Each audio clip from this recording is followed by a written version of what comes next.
प्रिय बंधुगण समस्त को मोर प्रेज द लॉर्ड। प्रभु जीशु बाइबल रे कहिसंती अंत समय कथा।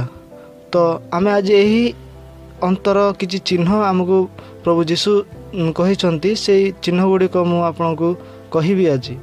तो नंबर 1 रे होछि हमर भंड ख्रीष्ट।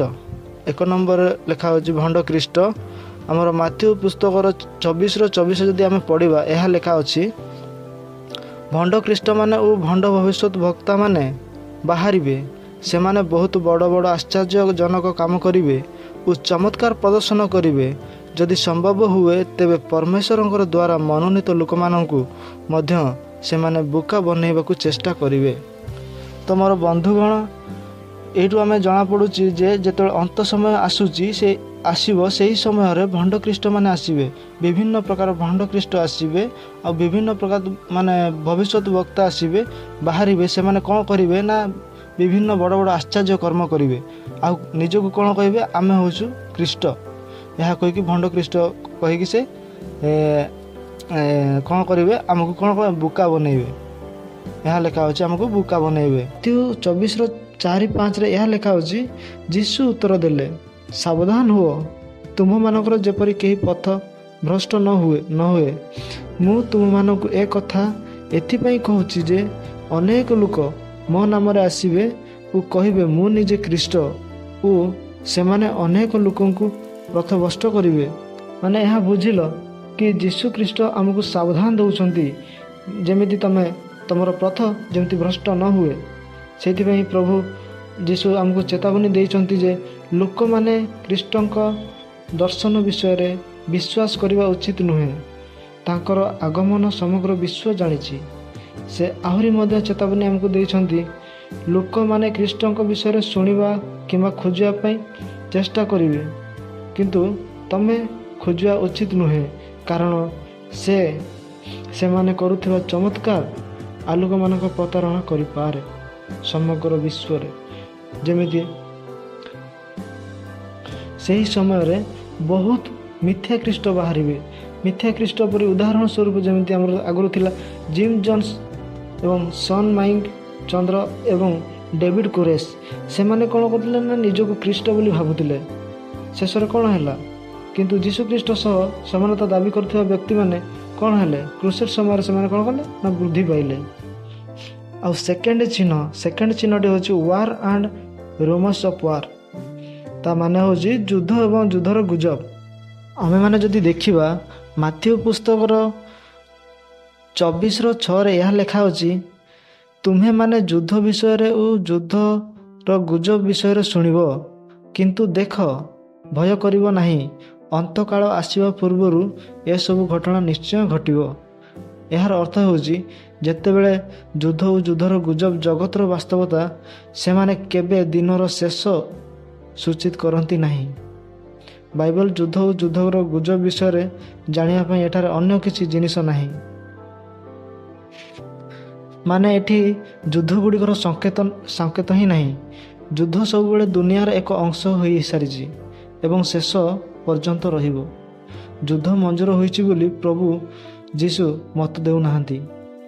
जीशु मत दियंती नहीं जे युद्ध विद्यमान रहिबा उचित किंबा से एहाकु प्रतिबंधक देइछंती। युद्ध पापर दंड होई पारे। ईश्वर युद्ध को पापर दंड भाव रे अनुमति दे पारंती।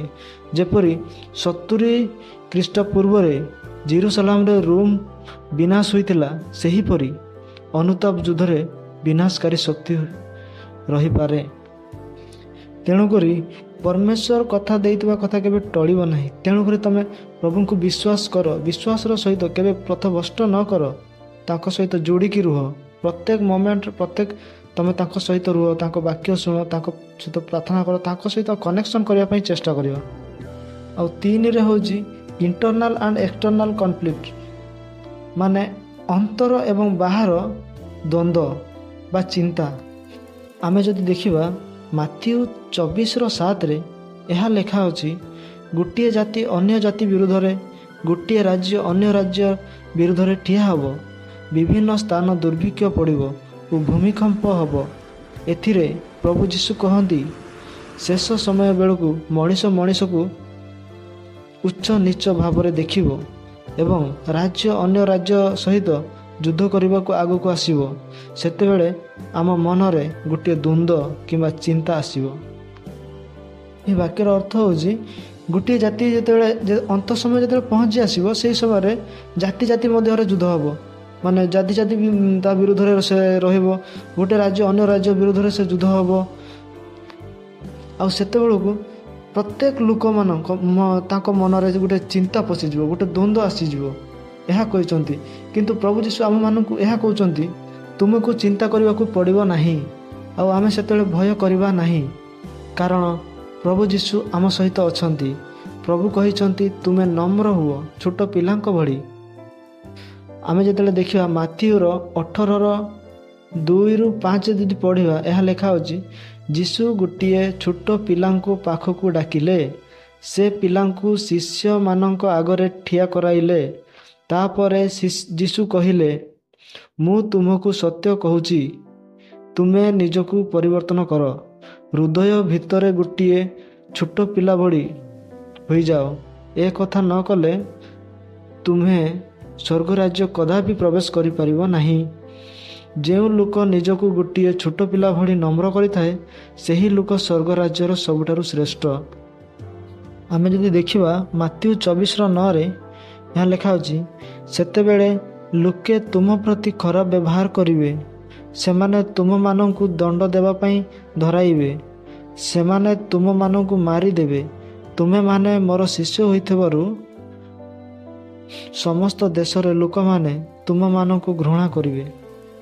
ଏଥିସହିତ 7 ଜଣ ଖ୍ରୀଷ୍ଟିଆନଙ୍କ ମାନଙ୍କ ମଧ୍ୟରେ ଜଣେ ଉଚ୍ଚ ସ୍ୱରରେ ନିର୍ଯାତନାର ସମ୍ମୁଖୀନ ହୁଅନ୍ତି, ଯାହାକି ବିଶ୍ୱାସର ଅନ୍ୟ ଧର୍ମ ତୁଳନାରେ ଅଧିକ ଭେଦଭାବ ଅଟେ। ଏହି ବାକ୍ୟ ଆମକୁ ଏହା ବୁଝାଏ ଯେ ଯେତେବେଳେ ଆମେ ସେହି ସମୟରେ କ'ଣ ହେବ ନା, ଆମ ପ୍ରତି ଖରାପ ବ୍ୟବହାର ହେବ। ପ୍ରତ୍ୟେକ ଲୋକ ଆମ ସହିତ ଖରାପ ବ୍ୟବହାର କରିବେ, କାହିଁକି ନା ପ୍ରଭୁ କହୁଛନ୍ତି, ତୁମେ ମୋର ଶିଷ୍ୟ ବୋଲି ତୁମମାନଙ୍କୁ ସେ ଘୃଣା କରିବେ, ସେ ଏହା କହିଛନ୍ତି। ତେଣୁକରି ଆମେ ପ୍ରଭୁ ଯୀଶୁଙ୍କର ଶିଷ୍ୟ ହୋଇଥିବା ବୋଲି ସେ ଆମକୁ ମାରିବେ, ସବୁକିଛି କରିବେ। ତେଣୁ ଆମେ କେବେ ଆମ ପଥକୁ ଭ୍ରଷ୍ଟ କରିବା ନାହିଁ, କାରଣ ପ୍ରଭୁ ଯୀଶୁ ଅଛନ୍ତି, ସେ ଆମକୁ ବଞ୍ଚେଇବେ। ଜନ୍ ପୁସ୍ତକର 15:20 ଏହା ଲେଖା ହେଉଛି, ପ୍ରଭୁ ଯୀଶୁ କହୁଛନ୍ତି ଆମକୁ, ମୁଁ ତୁମକୁ ଯାହା କହିଥିଲି ତାହା ମନେ ରଖ, ଜଣେ ଚାକର ତାର ମାଲିକ ଠାରୁ ବଡ଼ ନୁହେଁ। ଯଦି ଲୋକମାନେ ମୋତେ ତାଡ଼ନା କରିଛନ୍ତି, ତେବେ ସେମାନେ ତୁମକୁ ମଧ୍ୟ ତାଡ଼ନା କରିବେ। ସେମାନେ ମୋର ଉପଦେଶ ମାନିଛନ୍ତି, ତେଣୁ ତୁମର ଉପଦେଶ ମଧ୍ୟ ମାନିବେ। ସେଥିପାଇଁ ଆମକୁ ପ୍ରଭୁ କହିଥିବା ଆଜ୍ଞା ଏବଂ ପରମେଶ୍ୱରଙ୍କର ବାକ୍ୟ ଆମକୁ ମନେ ରଖିବା ନିହାତି ଜରୁରୀ, ନିହାତି। କାରଣ ପ୍ରଭୁଙ୍କର ଆଜ୍ଞା ଓ ପରମେଶ୍ୱରଙ୍କର ବାକ୍ୟରେ ପାପର ପରିତ୍ରାଣ ଓ ମୁକ୍ତି ଅଛି। ଏଥିପାଇଁ ମୋର ଭାଇ ଭଉଣୀମାନେ, ଯେଉଁମାନେ ବାଇବେଲ ବିଷୟରେ କିଛି ଜାଣିନାହାନ୍ତି, କିଛି ପଢ଼ିନାହାନ୍ତି, ତ ପ୍ଲିଜ୍ ଦୟାକରି ବାଇବେଲକୁ ପଢ଼ନ୍ତୁ ଆଉ ପାଳନ କରନ୍ତୁ। ଏହାପରେ 7 ନମ୍ବର ହେଉଛି ଗୁସ୍ପେଲ୍ ଏକ୍ସପ୍ଲେନେସନ୍, ମାନେ ସୁସମାଚାରର ପ୍ରଚାର। ଆମେ ଦେଖିବା ମାଥିଉର 24:14 ଏହା ଲେଖା ହେଉଛି, ଈଶ୍ୱରଙ୍କ ରାଜ୍ୟ ସୁସମାଚାର ସାରା ଦେଶରେ ପ୍ରଚାରିତ ହେବ,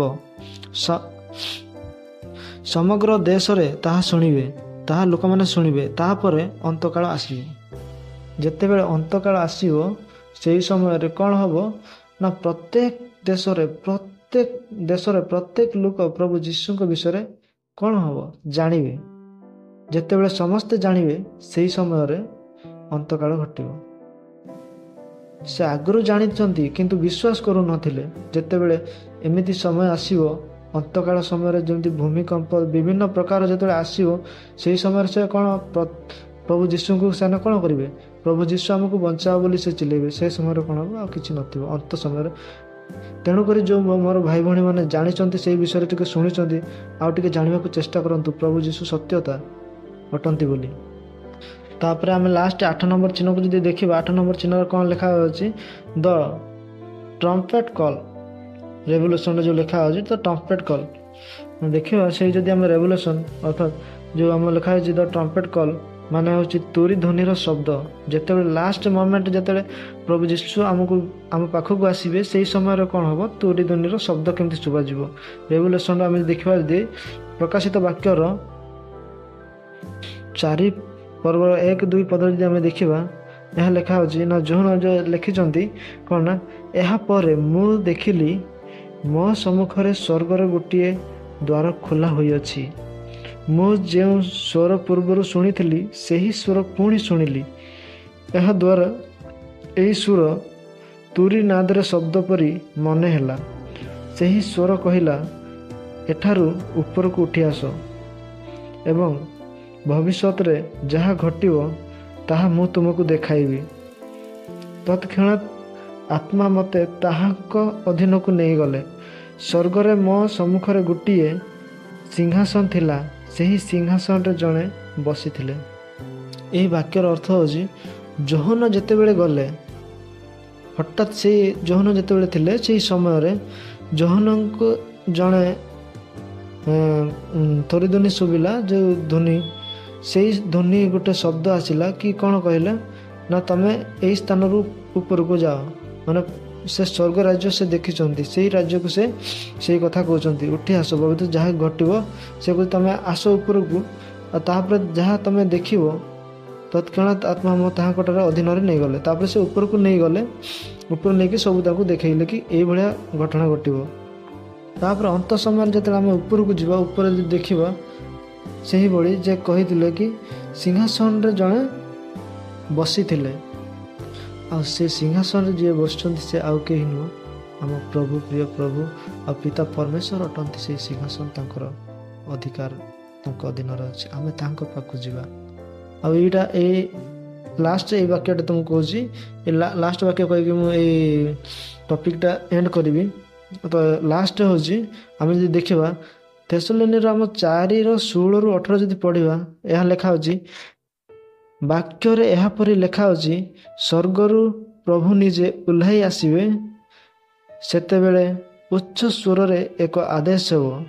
ମୁଖ୍ୟ ସ୍ୱର୍ଗଦୂତଙ୍କ ସ୍ୱର ଓ ପରମେଶ୍ୱରଙ୍କର ତୁରୀନାଦ ମାଧ୍ୟମରେ ଏହି ଆଦେଶ ଦିଆହେବ। ଯେଉଁମାନେ ଖ୍ରୀଷ୍ଟଙ୍କଠାରେ ଥାଇ ମରିଛନ୍ତି ସେମାନେ ପ୍ରଥମ ପୁନରୁତ୍ଥାନ ହେବେ।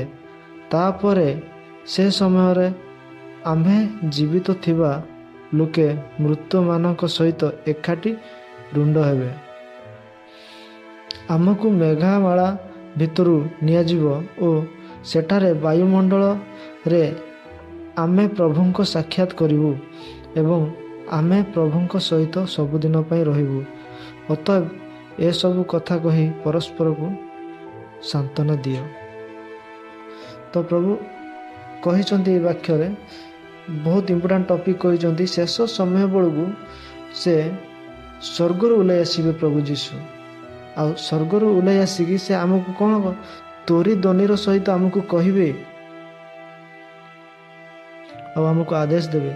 ଆଉ ପ୍ରଥମତଃ ସେ କ'ଣ କରିବେ, ଯେଉଁମାନେ ମରିଛନ୍ତି ସେମାନଙ୍କୁ ଆଉଥରେ ପୁନରୁତ୍ଥାନ ଉଠିତ ହେବେ। ଆଉ ଆମେମାନେ ମଧ୍ୟ ସେଇଠି ସବୁ ରୁଣ୍ଡ ହେଇକି କ'ଣ ହେବ, ଏକାଠି ହେବା। ତାପରେ କ'ଣ ହେବ, ଆମେ ସମସ୍ତେ ମିଶିକି ପ୍ରଭୁଙ୍କ ଯେଉଁ ଘର ବନେଇଛନ୍ତି ତାଙ୍କ ସ୍ୱର୍ଗ ଦ୍ୱାରକୁ, ଆମକୁ ସ୍ୱର୍ଗକୁ ରାଜ୍ୟକୁ ନେଇକି ଆମେ କ'ଣ କରିବା, ସେତେବେଳେ ପ୍ରଭୁଙ୍କ ସହିତ ଆମେ ଆରାମରେ ଶାନ୍ତିରେ ରହିବା। ସେଇଠି ଆମର ଦୁଃଖ ନାହିଁ, କଷ୍ଟ ନାହିଁ, ଶାନ୍ତିରେ ରହିବା, ନା ଭୋକ ନା ଶୋଷ କିଛି ନାହିଁ। ତ ମୋର ବନ୍ଧୁଗଣ, ଏହି ବାକ୍ୟ ଶୁଣିଥିବାରୁ ଧନ୍ୟବାଦ। ତ ମୋର ବନ୍ଧୁମାନେ, ଯଦି ଏହି ଭିଡ଼ିଓ କାହାକୁ ଭଲ ଲାଗିଥିବ, ହୁଏତ ମୋର ତ୍ରୁଟି ହେଇଥିବ, କାହାକୁ ଯଦି ଭଲ ଲାଗିଥିବ ତେବେ ଚ୍ୟାନେଲକୁ ସବସ୍କ୍ରାଇବ୍ କରିବେ, କାରଣ ମୁଁ ଆହୁରି ଭଲ ଭଲ ଭିଡ଼ିଓ ଆପଣଙ୍କ ପାଖକୁ ପହଞ୍ଚେଇବି।